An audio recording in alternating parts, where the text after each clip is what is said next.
right, let's get into the next lesson and everything. We've been looking at the Articles of Confederation. The Articles of Confederation is our first form of government put out there by Benjamin Franklin. He starts working on it in 1775. But we're going to get going and we're going to realize this does not work. But we're not to that point yet. So we're going to go to 1785. We've signed the Treaty of Paris in 1783, and we're our own country now. And when we became our own country, all of a sudden, all that land that was British land west of the Appalachians all the way over to the Mississippi River is now ceded to us in the Treaty of Paris. That becomes our land. So the problem is, what do we do with that land? Is it a state? How does it become a state? Who gets it? The land right now at this point, if you were to come over into this area in Tennessee, Ohio, any of that beforehand, before 1783, it was just free land. People just went in and took what they wanted. And so if all of a sudden you opened it up to where you can take what you want, when you want, it's going to cause confusion. Just like as if all of a sudden they came across the announcements and said there were snacks in the cafeteria, take what you want, there would be somebody greedy who would go in and grab most of the food. Trust me, I would give you some of it back, but go in and take it all, and then the rest of us have nothing. So easy question. I asked my classes more, how would you fix that? And I mean, immediately, some of my kids knew, which shows you it's not that tough. But some of my kids immediately said, what you have to do then is put a limit on it. And that's what our government is going to do with the Land Ordinance of 1785.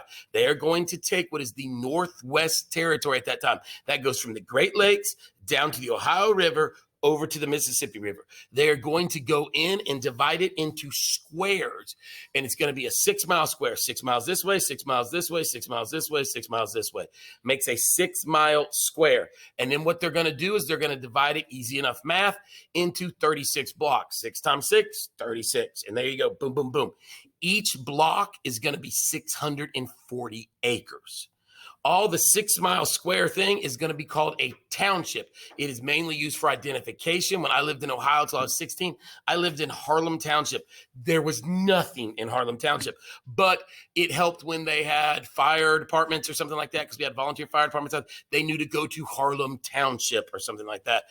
That's all it was used for. It's not like a city or anything. It was just an identification marker of how that works.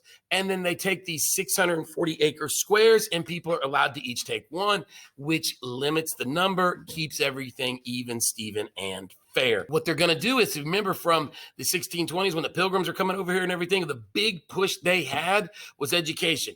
If you remember, 50 families, you had to have a teacher. 100 families, you had to have a school. So what we did then is education is still the big push. Once they divide them into the 6-mile squares and everything, what they did is 36 squares, one square, usually in the dead center, maybe a little bit off depending on the geography of the county and everything.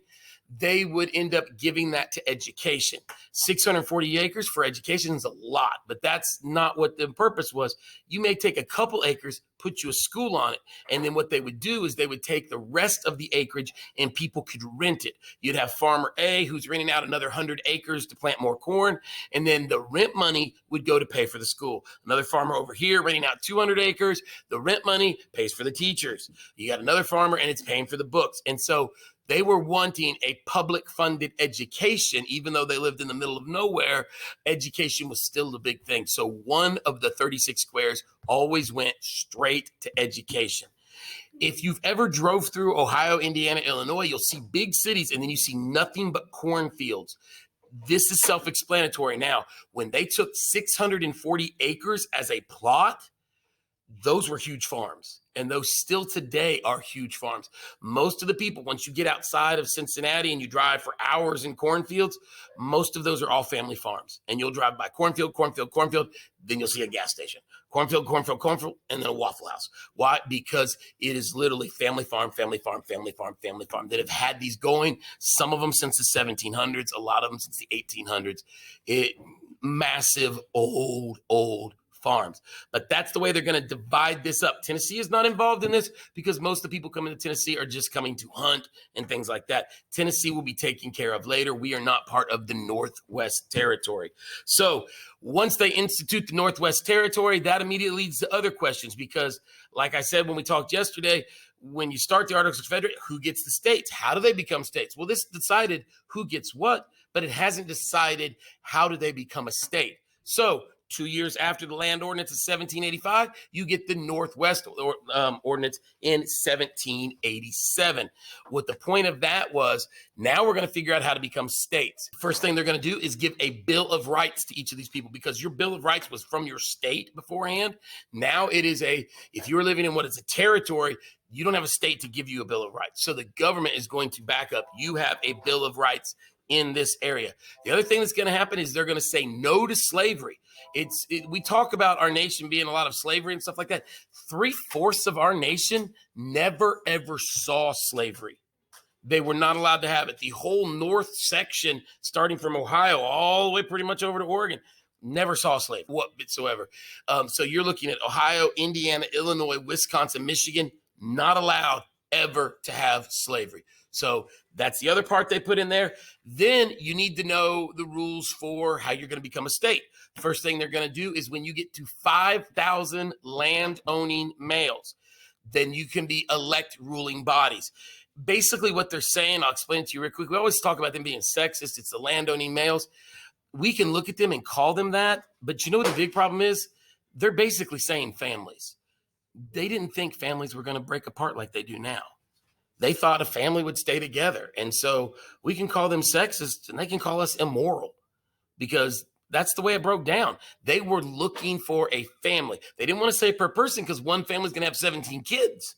So they're looking for family farms. You get 5,000 family farms, you can elect the sheriff, you can elect the judge. Why? You get 5,000 families, there's going to be an idiot family. Trust me. I mean, just look around. Stupidity is hereditary. All right. You'll see one family that just catches it really bad. All right. And so you're going to need a sheriff to go to that house. You're going to need a judge to handle those situations. And so you get the 5,000 family farms, basically, you get a ruling body. You get to 60,000 family farms, you become a state. This will explain some of the odd shapes of the states in this area, because if you look, you're following a lot of borders like water and stuff, because people were putting their farms near water. People were putting their farms near flat area. So that's why the states are kind of shaped weird like they are. But once you got the 60,000 families in one area, boom, that becomes a state. And so that is what the Northwest Ordinance was mainly for. The biggest point that it does is it brings about the boundaries and what it takes to make a state. So now these people are on track to become part of the United States. Now those two things happen, but now something is about to happen called Shays' Rebellion.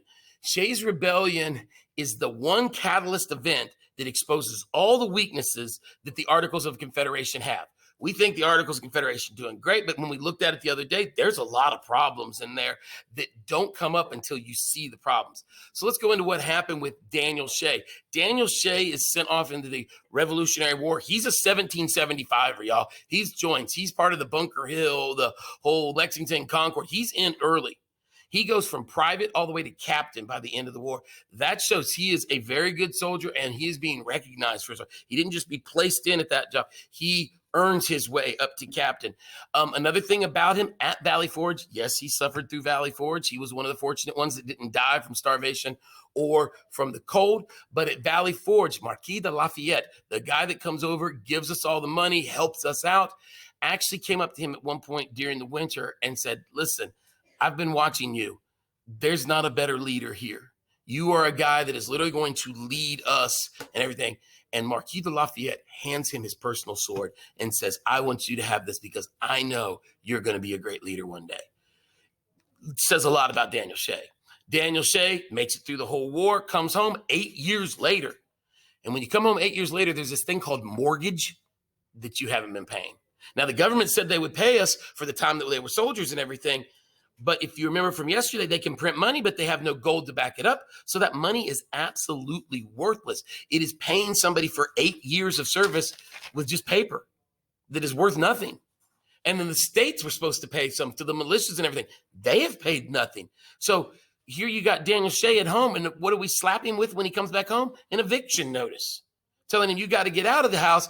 And if you get out of the house, he's going to be sent to debtor's prison and will stay there till he dies, and his wife and children will be what's homeless. That's a great thank you for the last 8 years of suffering to make sure we're a free country. So Daniel Shay, when he comes home, he's slapped with an eviction notice. He sells off most of what he's got to be able to pay a chunk back of it and everything like that. But when you've been gone for 8 years, your farm doesn't just start producing. You have to jump back in, get the fields going again, and things like that. And so what happens is he's trying to get things going, and it's not that long later, he gets another eviction notice because he doesn't have the money to pay it. He sells off pretty much all that he's got now except for the family farm, and he's able to pay that part off. But now with you don't have the horses, you don't have the plows, you don't have this, you're not going to be able to farm. And he knows what's about to come down the pike is another eviction notice. That's when, being in Massachusetts, being a leader of the militia, he gets a bunch of guys together. They discuss it at his house. And what they do is they go to the local courthouse where they are literally putting prisoners, putting the soldiers as prisoners in there. At this time in America, 80% of the population of prison were Revolutionary War soldiers in there for dead. So really only 20% of the jails is actually criminals, and the rest are just guys that suffered through Valley Forge, suffered through Trenton, suffered through all these things, and are slapped in jail when they got home because they couldn't pay it because the government was not paying them and their states were not paying them, meeting the obligations they said that they would do. So Daniel Shea goes down to the courthouse and he drags the judge out at first. There actually is a fist fight with that first judge and everything as they drug him from the bench, threw him outside the courthouse, and they chain the doors shut, padlock him, and say nobody else is going to jail in this area for not having money. The soldiers in that area thought this was a great thing, and so what do? They go to Worcester, and they chain the doors shut, throw the judge out, shut down the debtor's court. Then they go to Northampton, do the same thing, throw the judge out, chain the doors shut, no prisoner. None of these guys are being prisoners just because they were soldiers and can't pay their debt. Then they actually have to go to Concord. Concord is where it started, y'all. I mean, this should be something at this point we go, you know what, let's help these guys. But we're throwing the guys from Concord in jail because they've been gone for 8 years and can't pay for this stuff.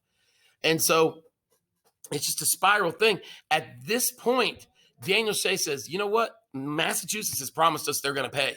We are going to, the 1,000 of us, march to Boston and demand those business leaders pay us right now for what we've done. Daniel Shea is getting his guys ready to go to Boston. Boston finds out. And you know what Boston does? They take up a collection. They get all the money together and they hire 4,400 soldiers to guard Boston. That's still my mind, bam. If you owed this guy money and you collected the money, why didn't you just give him what you said you would give him instead of paying somebody to stop him from getting it? It's like if I owed you $20 and I paid somebody $30 to beat you up so I don't have to give him the $20. Wouldn't it have been so much more responsible and the right thing to do just to give you the 20? But Boston literally takes up a collection to stop them so that they don't get what they're paid. At this point, because they have 4,400 soldiers guarding Boston. Remember, Boston is a town of 20,000 people. They have hired basically a fourth the size of the population just to guard it. And at this point, Daniel Shea realizes we've got to have some ammunition now. We've got to have gunpowder because we're not just going to Boston now to ask for our money and take our money. It's going to be bloodshed, but we're going to get what's owed so my wife and children aren't homeless. And so they decide they're going to go to Massachusetts, this place, and Springfield, and take the gunpowder that they need. They march to there. Benjamin Lincoln, guy from Charleston, is in charge of the 4,400. He goes down to the armory at Springfield, and what they do is they end up loading some cannons with grape shot and then disguising them by putting bushes over top of them.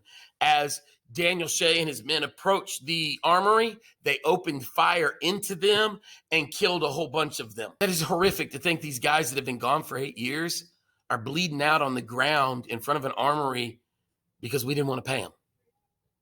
They were the ones who got us our freedoms, and now they're free to die without us paying them. At this point, when they fire the cannons, another 3,000 guys in Benjamin Lincoln come running out of the woods to attack them because there was only 900 there at the armory. And at that point, Daniel Shea thought he had it because he's got more people. He just wants the gunpowder. But what happens at this point is when the 3,000 guys come out and attack them, those 1,000, the ones that are left living, take off and run, trying to get back home. 3 of them are going to run through a town close to Boston and actually be caught by the townspeople because the townspeople had collected money to stop, and they hang those 3 guys for treason. They are hung right there on the spot. Benjamin Lincoln is going to round up the 150 of the prisoners.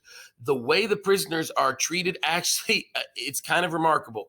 138 of them, of the 150, are talked to and said, listen, never again.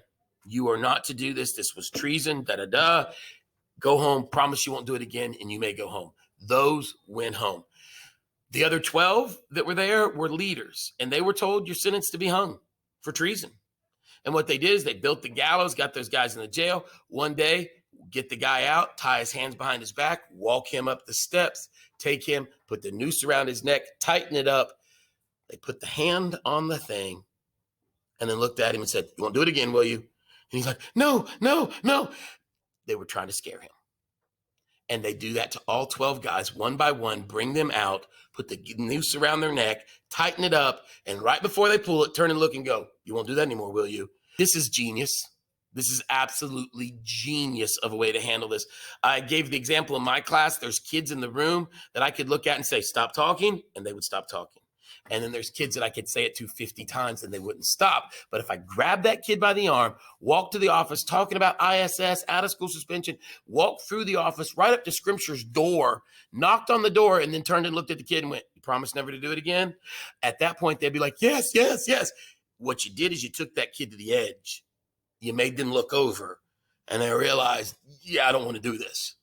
And with those 12 guys, that's what they're going to do. They're going to take them all the way to the edge, make them look over, and then get them to behave. None of the 150 that were captured are actually killed. The only ones that are killed by, reason of hanging or anything were the 3 that were caught that day. And it happens. So at this point, what Daniel Shays' rebellion did more than anything was convince us that the Articles of Confederation are not going to work. So we decided to have what's called a constitutional convention. We have been having a continental conventions where the 13 colonies on the continent are getting together. Now we are going to have a constitutional convention. That is where the delegates are going to show up, and we're basically going to come up with the Constitution. Do not get that confused with the Constipational Convention. That's where you drop your delegates off in the bathroom. All right. So the Constitutional Conventions happens in Philadelphia. They get together in 1787. There's interesting, a man that wasn't planning on going to it at all, George Washington. He wanted to go home, retire, be on his farm. At this point, Henry Knox sends him a letter and says, listen, we barely got the country going without you. We couldn't do it without you. We're not going to get the government going if we don't have you there. We need your leadership ability. Washington says, fine, I will show up. And he shows up there. He is then going to be elected president of the convention. Remember, Articles of Confederation, we have no executive branch, so there is no president of the United States. We're still under no set leader, all right? So he is just president of the convention at this point. Famous people that are there, you've got Sam Adams, not only leader of Sons of Liberty, he's going to help us write the Constitution. You got Big Ben Pimpin there. This is, remember, when he rides around on the sedan chair. He's 81 at this time. He's going to get through some of this before he dies, and then he's going to die literally trying to help our government start. You've also got guys like Patrick Henry, Give Me Liberty, Give Me Death speech. You've got John Hancock, the guy with the signature. This is a who's who of patriots. You don't have Thomas Jefferson there, and you don't have John Adams. Why? They are ambassadors right now over in England so that we don't have problems with them. We need our smartest, our brightest, our most level-headed over there. The rest of them get together, and we're about to have a constitutional convention. And it being 20 minutes right now, that's where we will pick up tomorrow. Thank you.